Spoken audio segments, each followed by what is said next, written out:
पश्चिमी उत्तर प्रदेश में जाटों की नाराजगी को देखते हुए बीजेपी खेमे में लगातार बेचैनी बनी हुई है। जिस तरीके से 2017 में जाटों ने पार्टी के पक्ष में माहौल बनाया था, कहीं इस बार बीजेपी से नाराज जाट चुनाव में पूरा पासा ही न पलट दें। पार्टी को इस वक्त इसी बात की फिक्र सता रही है। शायद यही वजह है कि बीजेपी जाटों के मान मनोबल में जुटी है। देखिए खास रिपोर्ट।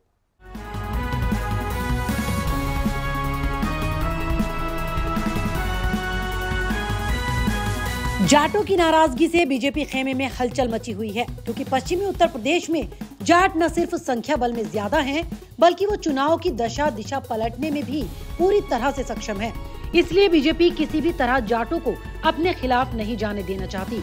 शायद तभी पार्टी ने एक तरफ संजीव बालियान को इस मुहिम में लगाया, तो दूसरी तरफ अमित शाह भी पगड़ी पहनकर खापों को मनाने में जुट गए, जिससे पार्टी के नेताओं को तो ये तक लगने लगा कि अब जाट बीजेपी के साथ जाएंगे, क्योंकि अमित शाह ने उनकी सारी शर्तें मान ली।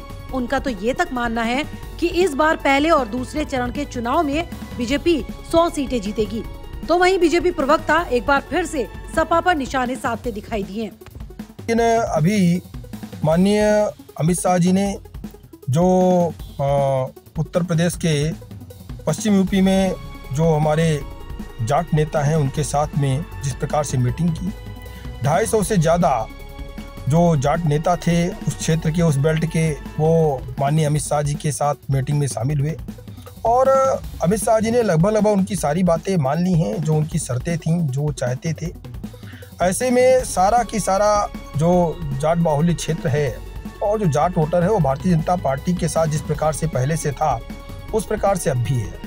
समाजवादी पार्टी दावे और वादे जरूर कर रही है, लेकिन उसके सारे की सारे दावे खोखले साबित हो रहे हैं। जयंत चौधरी जी को आकर के बार बार जवाब देना पड़ रहा है, सफाई देनी पड़ रही है कि नहीं हम किसी और पार्टी में नहीं जा रहे हैं, क्या हम चवन्नी हैं।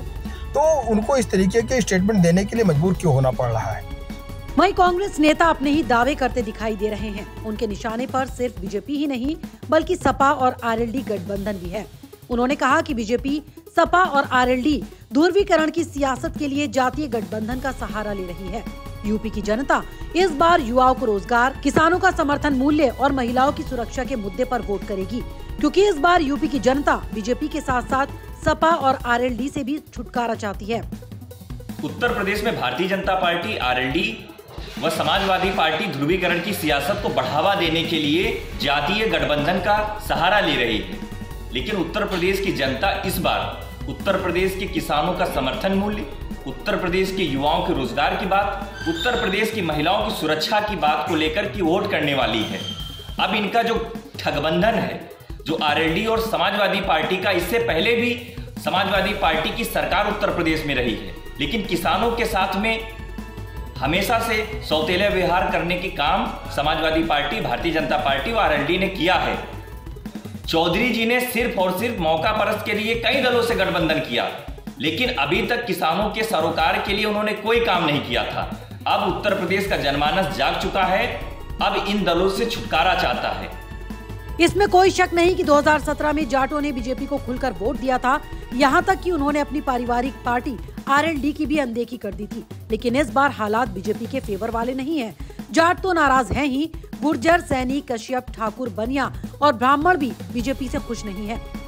इसके बाद बीजेपी के जितने भी विधायक रहे, उन्होंने अपने इलाके में कोई खास काम नहीं किए, इसलिए बीजेपी के लिए हालात डामाडोल दिखाई दे रहे हैं। और जिस तरह से पश्चिमी उत्तर प्रदेश, खासकर मेरठ और मुजफ्फरनगर के गन्ना किसान बीजेपी सरकार से नाखुश हैं, इसलिए बीजेपी आशंकित है कि कहीं आने वाली 10 फरवरी को जाट उसकी स्थिति न बिगाड़ दे।